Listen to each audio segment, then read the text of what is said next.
ఏదైనా వాక్య ధ్యానం కొరకు సామ్స్ 12 5th స్టాంజా 12వ కీర్తన 5వ చరణంలో రాయబడిన ఆఖరి వాక్య భాగాన్ని చదువుకుందాం. రక్షణను కోరుకున్న వారికి నేను రక్షణ కలుగు చేసేదను అని యెహోవా సెలవిచ్చుచున్నాడు. చదవబడిన ఈ వాక్య భాగంలోని దీవెన నా ప్రియులకు మీరందరూ పొందుదురుగాక. వాక్య ధ్యానం కొరకే ప్రార్థన. కృపగలిగిన మా తండ్రి, మీకు వందనాలు. నేడు చదవబడిన ఈ వాక్య భాగం ద్వారా మాతో మాట్లాడి మమ్మలను దర్శించండి, మమ్మలను బలపరచండి. యేసుక్రీస్తు నామములో బ్రతిమాలి ప్రార్థిస్తున్నాను తండ్రి, ఆమేన్. చదవబడిన ఈ వాక్య భాగంలో మన ప్రభు అయిన యేసుక్రీస్తు వారు ఆయన మనలను రక్షించే దేవుడు లేక కాపాడేటటువంటి దేవుడు. మానవ జీవితంలో ప్రాణపాయ సంబంధమైనటువంటి సమస్యలు, అలానే మన ఆత్మ నశించిపోవుట అనగా నిత్య నరకాగ్నిలో యాతన పడేటటువంటి పరిస్థితిని కూడా ప్రతి ఒక్కరూ కలిగినటువంటి వారు. అయితే భూ సంబంధంగా మనకు ఎదురయ్యే ప్రాణపాయములలో ప్రభు మనల్ని రక్షిస్తారు. రెండవదిగా ఆయన మన ఆత్మను కూడా రక్షించేటటువంటి దేవుడుగా ఉన్నారు.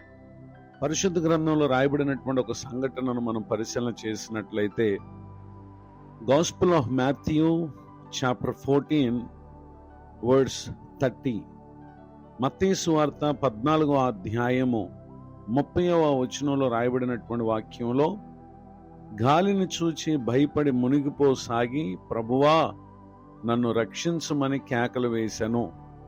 చదవబడినటువంటి ఈ వాక్య భాగంలో పేతురు ప్రభువును తన శ్రమలో, తన కష్టంలో అతడు రక్షించమని కేకలు వేయటను ఇక్కడ మనం గమనించగలం. ఒక దినాన యేసుక్రీస్తు ప్రభువారు ఆయన జనసమూహములను తాను పంపివేయనంతలో తన శిష్యులు దోణి ఎక్కి తనకంటే ముందుగా అద్దరికి వెళ్లాలని ఆయన వారిని బలవంతం చేశారు. ఆయన జనసమూహములను పంపివేసి ప్రార్థన చేయుటకు ఏకాంతముగా కొండ ఎక్కిపోయి సాయంకాలం అయినప్పుడు ఆయన ఒంటరిగా ఉన్నారు. అప్పటికి ఆ దోణి దరికి దూరముగా నుండగా గాలి ఎదురైనందున అలల వల్ల కొట్టబడుచు ఉండెను. అయితే రాత్రి 4వ జామున ఆయన సముద్రం మీద నడుచుచు వారి యొద్దకు వచ్చాను. ఆయన సముద్రం మీద నడుచుట శిష్యులు చూచి తొందరపడి భూతమని చెప్పుకుని వారు భయం చేత కేకలు వేశారు.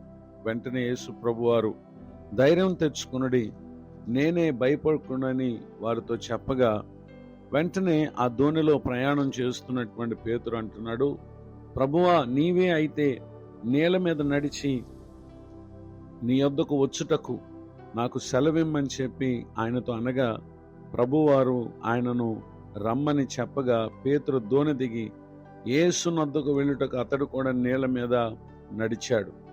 కానీ అతడు గాలిని చూచి భయపడ్డాడు. తనలో కలిగిన భయము నేల మీద నడిచే పేతురు మునిగిపోవటానికి అది కారణమైంది.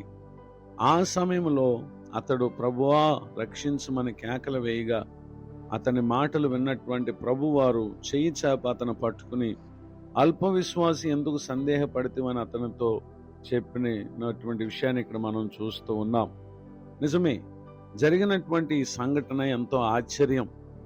ఓ మానవుడు యేసుక్రీస్తు ప్రభు నేల మీద నడిచినట్లుగా పేతురు నడవటం అనేది సామాన్యమైన పని కాదు.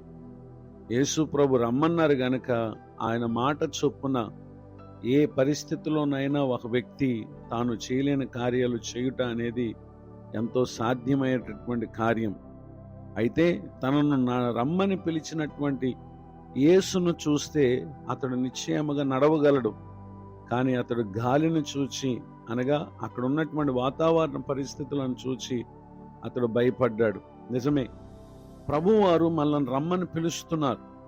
ఆయన యొద్దకు వచ్చినటువంటి మనం రకరకాల పరిస్థితులను చూసి మనం ఒకవేళ భయపడితే ప్రభువు కొరకైనటువంటి మన జీవితం కొనసాగుట అది ఎంతమాత్రం సాధ్యపడక తిరిగి లోకంలో మనం కలిసిపోవటానికి కారణమవుద్ది.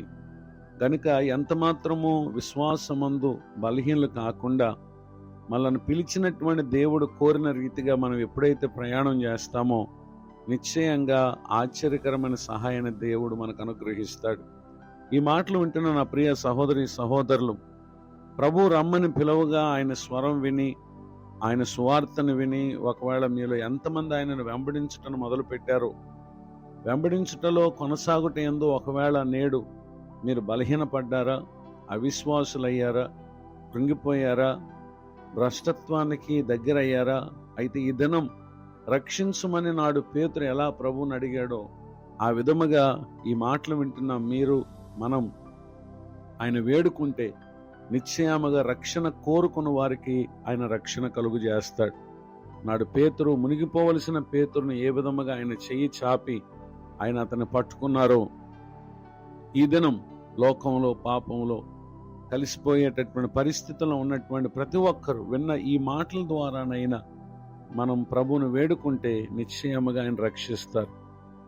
అనారోగ్య సమస్యల్లో ఉన్నా, ఆర్థిక ఇబ్బందుల్లో ఉన్నా, ఏ విషయాల్లో ఆధ్యాత్మికంగా బలహీనపడిపోయినా ఈ దినం నిశ్చయముగా మనకు వాగ్దానం చేస్తున్నటువంటి దేవుడు నమ్మదగిన వాడు గనక ఆయన మాట చొప్పున తిరిగి ప్రభు తట్టు తిరిగి ఆయనను రక్షించమని కోరుకుంటే మన ప్రతి సమస్యల నుండి ఆయన విడిపించి నెమ్మదిని, క్షేమాన్ని, సమాధానాన్ని ప్రభువిస్తారు. ఈ దీవెనలకు నా ప్రియులకు మీరు పాత్రులు కావాలని హృదయపూర్వకంగా కోరుతూ ప్రార్థిస్తూ ఈ మాటలు ముగిస్తున్నాను. ప్రార్థన. కృపగలిగిన మా తండ్రి, వందనాలు. నేడు విన్న ఈ మాటలు మా ప్రియుల ఆత్మకు నిశ్చయముగా మేలు కలుగునుగాక. దైవజనులను, వారి కుటుంబాన్ని, సేవా పరిచయం దీవించండి. నూతన సంవత్సర దయాకిరీటాన్ని దినం పొందిన మా ప్రియులను ఆశీర్వదించండి. ముందున్న కాలమంతా కృపాక్షేమములు ఇచ్చి మేలు కలుగు చేయమని యేసుక్రీస్తు నామములో ప్రార్థిస్తున్నాను తండ్రి. ఆమెన్. తండ్రి, కుమార, పరిశుద్ధాత్మ దేవుడు తోడ నడిపించునుగాక. ఆమెన్.